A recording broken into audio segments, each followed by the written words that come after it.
Hi YouTube, welcome back. We're going to try this again. Yesterday, I recorded 40 minutes worth of me yapping away, and I thought, you know what, that went really well. I said everything I wanted to say, I'd structured it well, I covered all my main points, went to sit down to edit it, and there was no sound. This microphone was not connected. We're going to try again, and actually it's probably a good thing because I actually got my hair done this morning, and now I feel a bit more presentable, let's say, than I did yesterday. Maybe it happened for a reason. Anyway, happy first proper week of September. I feel like now the kids are back to school, everyone is back to work, last minute end of summer holidays are done, and I'm getting a real vibe in the air of everyone wanting to just lock in a little bit. I definitely feel it too. We had our last big fun summer weekend, the weekend just gone. We had another wedding. It was amazing. But I feel like everybody is just ready to think about all things fitness a little bit more. And as a result, I've been having a lot of conversations in DMs over the last week or so around people just wanting to get their shit together, maybe set some new goals. And actually a lot of it is around that fat loss piece, particularly with a really busy summer. You just feel like I am wanting to start making some progress towards this goal. I want to get my nutrition right, get me back in the gym, get my sleep in, just make things a little more wholesome and really focus on that goal. As a result, I thought it might be helpful to give you guys a full blueprint of exactly what I would do if I was wanting to start a deficit leading into autumn, so that you literally have a play-by-play of everything you need to consider. Prep work, mindset work, how I'd set my nutrition up, how I know I'm in a deficit, how I know I'm making progress. Basically, I'm giving you it all. Let's start with, in my opinion, the non-negotiable first step, and it happens to be the step that most people skip. And this is the bit where we're wanting to figure out what is happening as things are. So if currently you have no idea how many calories you're eating, whether you're maintaining your weight or not, how much protein you're getting a day, you've got no structured exercise in place, we want to do a little bit of work to figure some of that out before we dive headfirst into a deficit, which I'm going to come to later in the video. When we think about what is the current state of affairs, we want to be capturing over probably a 2-week period what you're eating nutrition-wise, in terms of calories, in terms of protein. Start tracking your intake. Change nothing, track everything. Hop on the scales every single morning before you've eaten or drunk anything and just capture the data. If you're seeing a wiggly line that is trending horizontally, then you know you're at maintenance.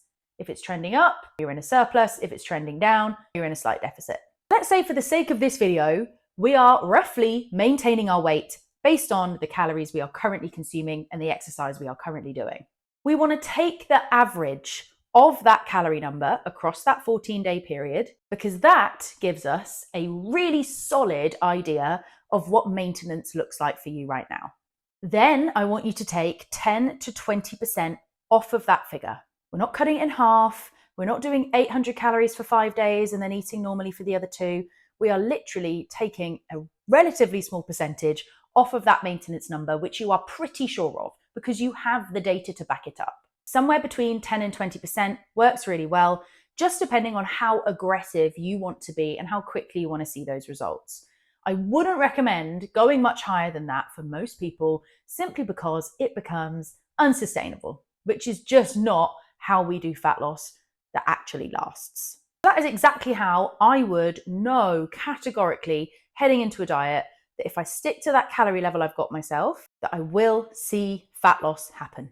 Again, just to give you an example, let's take 2,000 calories as our current maintenance, hypothetically. 10% of that, we'd be looking at 1,800, 20%, we'd be looking at 1,600. You might want to give yourself a bit of a range. Maybe you go 1,600 to 1,700, that's 15 to 20%.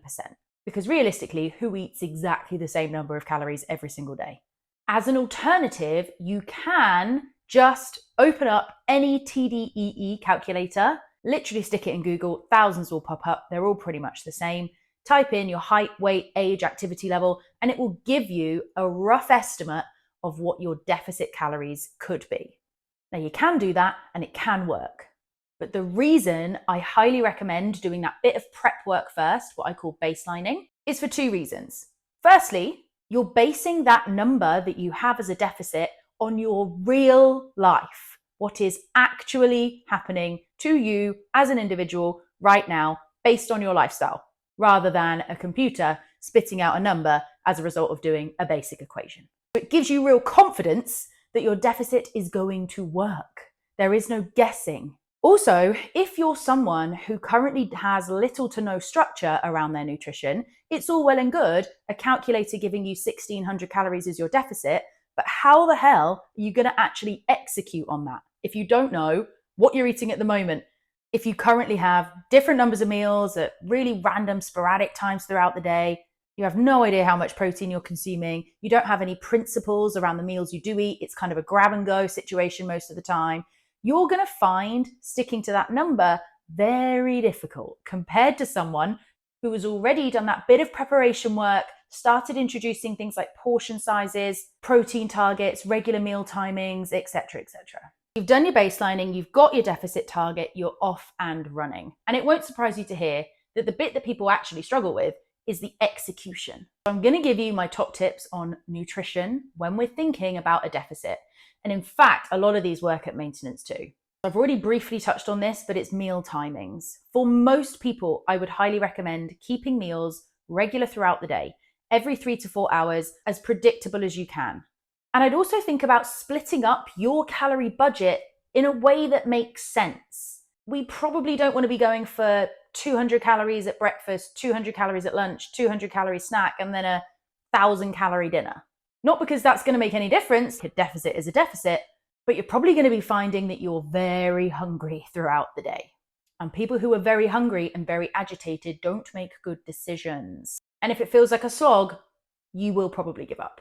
Make sure they're relatively even. Have a bigger dinner if that's something that makes sense to you, but make sure your other meals are actually meals too.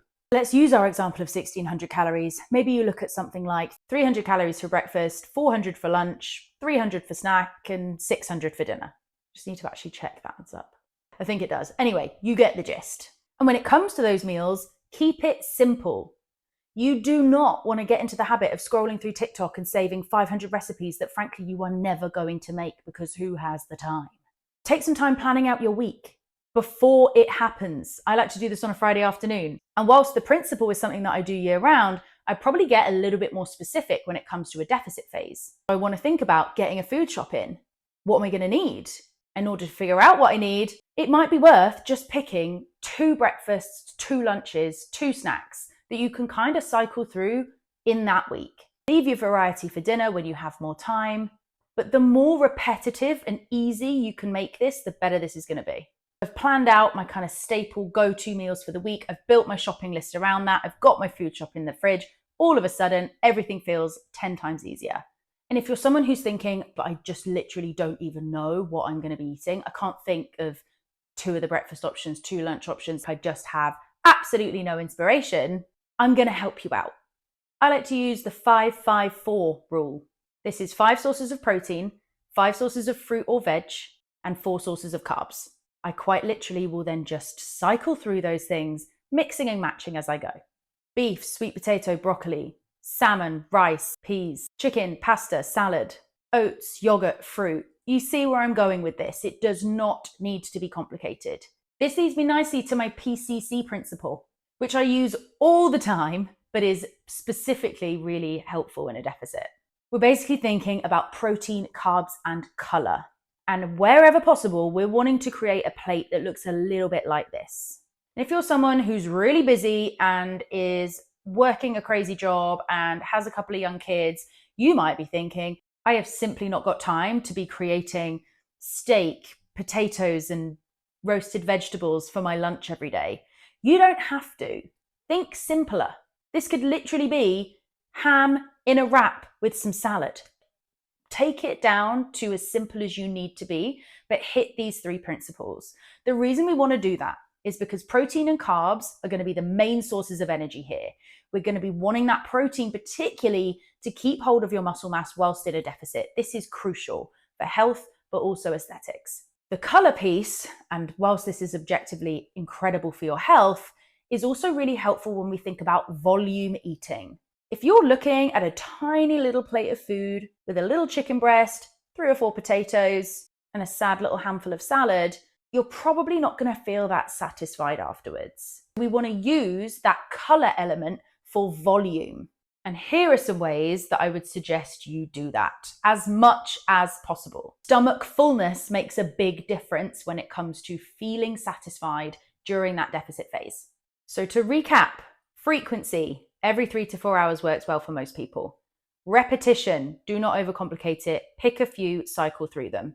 Protein, carbs, and color with every meal, and utilizing volume as a tool to keep you feeling satisfied. Now we're going to move on to the exercise piece. We've got the nutrition bit nailed, which is realistically 80% of the job. What do we do when it comes to movement? Absolute, non-negotiable, 100%, you should be doing this, strength training. You knew I was going to say that, didn't you? Minimum of twice a week, ideally 3 to 4. But again, the aim here is muscle preservation. It's really hard to build muscle in a deficit. If you're worried about getting bulky, trust me, not going to happen. But we do want to hold on to that lean mass. It is absolutely the organ of longevity and is going to benefit you in every aspect of your health. Icing on the cake is that keeping hold of your muscle means you might have that kind of toned look once you've lost some body fat. Outside of strength training, we can think about our movement more generally. If you want to do your Pilates class, you want to do your spin class, anything you love doing as part of your usual routine, please do keep that up. But the next best thing when it comes to fat loss and being a lever that we can pull on in order to help us with that is steps and possibly cardio. Again, not necessarily for everybody, but I'll explain. So when we think about things like steps and scheduled cardio, we're really wanting to come back to our baselining part of the process. What was happening back then for that 2-week period where you were hypothetically maintaining your weight? Look back at the data. How many steps were you doing? How many minutes of cardio were you doing per week? If step count is, let's say, 4,000 on average and cardio is currently at 0 minutes, please, for the love of God, do not give yourself a step count of 12,000 and 2 hours of cardio. Because again, that's just not going to play out very well. Where are you going to find the time to do that? And how is that not going to have a knock-on impact on your overall energy and, crucially, hunger levels? Look at baselining and think about just increasing what you were doing before a little bit. Let's say it was 4,000, up it to 6 or 7. Let's say it was 0 minutes of cardio. Maybe add in 30 minutes on a static bike, steady state. You can hold a conversation, nothing too crazy. We don't want to be nailing ourselves into the ground when it comes to cardio, because you will be knackered and you will feel hungrier, which we do not want. On the flip side, of course, if you're already someone who is really active, easily getting 10,000 steps a day, again, the advice is the same. Increase this slightly. Maybe shoot for 12 or 13,000. If you're already doing an hour of cardio each week, maybe up that to 90 minutes or even 2 hours. It's all going to depend on where your start point is. This absolutely is not a case of the more, the better. And I honestly think this is where so many people go wrong. They go from 0 to 100 and wonder why they quit after 3 weeks. Now, wouldn't it be a shame if you spent all that time figuring out where your baseline is, knowing where maintenance calories are, and therefore choosing a really sensible, moderate, effective deficit, getting all of your nutrition principles in the right spot to make it as easy as possible, making sure that your movement targets are relevant to you and are going to help you with fat loss, and then you end up giving up prematurely because you don't know how to properly track your progress. So many people, you would not believe how much I see this, will be doing incredibly well in a deficit. The data shows things are moving in the right direction. And then one day the scale will be up by 2 kilos, which takes them back to their start point. And they feel like something is wrong with me. I can't do this. I give up. Let me tell you how to track your progress effectively in a way that does not self-sabotage. Firstly, you're going to take some progress pictures. You want to be in natural lighting and the same clothes each time. The more skin you can show, the better. Take them first thing in the morning if you can too. Oftentimes, particularly as women, our weight will fluctuate by a lot. And therefore, we can often see changes in our progress pictures where we can't necessarily see the progress on the scale. Secondly, we are going to use the scale, but we are going to take the data with a pinch of salt. And what I mean by that is if you've had a perfect week in your deficit that you know is accurate and you know you have been 100% adherence, but the scale is not showing it, we are not going to freak out. We are going to trust the fact that we're doing the right thing over our relationship with gravity on that particular day at that particular time. Every morning before you've eaten or drunk anything, hop on the scales. The way I like to track fat loss progress is by tracking every day and taking the lowest weight across each 7-day period. Days 1 to 7 of your deficit, it will be going up and down and up and down and up and down. But what we're taking is the lowest weight. Days 8 to 15, we do the same thing. We take the lowest weight from that week. And what we want to be seeing is the difference between low point week 1 and low point week 2. Now, this will be different for everyone depending on how much weight you have to lose. But generally speaking, we're looking for somewhere north of 0.4 kilos per week, which is just under a pound. Now, this will not happen every single week without fail. But again, I've been doing this a long time now. If you're adherent and patient, it will happen over time. As a rule of thumb, if you haven't seen that low point move at all for 2 consecutive weeks, then we can be pretty sure that deficit is not in the right place. Either we need to decrease food or we need to increase movement. If it is tracking down, then please just trust the process is working. And don't let those big spikes, which are inevitable, throw you off. In terms of timelines for a fat loss phase, this is really, again, going to depend on that starting point. If you're someone in a bigger body with more weight to lose, you're going to need to expect a longer fat loss phase. If you're already relatively small, relatively lean, then a shorter, more strategic approach might be better. And the last thing I wanted to cover was what to do when progress stalls. Let's say, based on my previous example, we've had 2 consecutive weeks of near perfect adherence and the low points that we've captured haven't really moved. As I mentioned, we may just need to drop calories a little bit more or increase movement a little bit more in order for that deficit to continue working. Now, if you're someone who's been in a deficit for a long period of time, you've lost a significant amount of body weight, it could also mean that, frankly, you just need a bit of a break.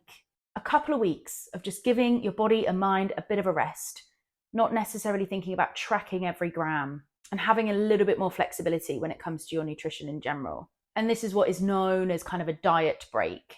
And as I say, if you're someone who's been at this a long time and has lost a lot of weight, it might be something that you want to consider when progress plateaus. I just want to make sure that you're not jumping to the conclusion that it has plateaued before you actually have the data backing that up. Other reasons why things plateau are usually behavioral. After a little while, you maybe get a little bit complacent with things. You maybe forget to log a couple of bites here and there. You maybe skip your cardio a few weeks in a row. We just want to make sure that we're still accurately tracking and accurately sticking to whatever movement targets that we have for ourselves that we know is helping that deficit move forward.